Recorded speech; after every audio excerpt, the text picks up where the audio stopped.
యెషయా గ్రంథం 4వ అధ్యాయం 20వ వచనాన్ని జ్ఞాపకం చేసుకోనండి. అందుకే ఇక్కడ అంటాడు, దుష్టుల సంతానము ఎన్నడూను జ్ఞాపకమునకు తేబడదు అని అంటున్నాడు. అందుకే నీ జీవితంలో నీవు ఆశీర్వదించబడిన దానిగానే ఉండాలి, నువ్వు దీవించబడిన వ్యక్తిగానే ఉండాలి.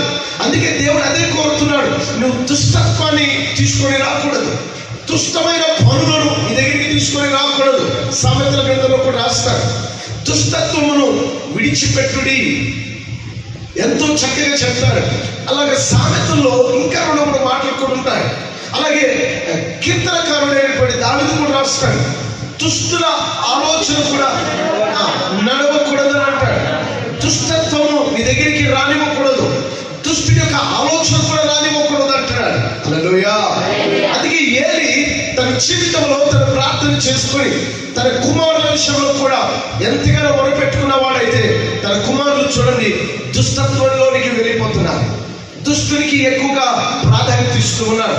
దుష్టము అంటే పనికి మాలిన వాటి కొరకు ఆలోచనలు, పనికి మాలిన వాటి కొరకు ఎక్కువగా మనసు పెట్టడం, వాటి వలన వారి జీవితాలు పతనమైపోవడం, వాటి వలన వారి జీవితాలలో దుష్టత్వం అనేది వారిని ఏలుతూ ఉంటది. Praise the lord. హల్లెలూయా. కాబట్టి ఒక్కటి జ్ఞాపకం చేసుకో, నీ జీవితంలో నువ్వు జ్ఞాపకం చేసుకుంటున్న దేవుని యొక్క విషయంలో నువ్వు ఏ విషయాన్ని జ్ఞాపకం చేసుకోవద్దు అంటున్నాడంటే, దుష్టత్వము పనికి మాలిన వాటిని నీ ఆలోచనలోనికి కూడా తెచ్చుకోకూడదని అంటున్నాడు. Praise the lord. హల్లెలూయా.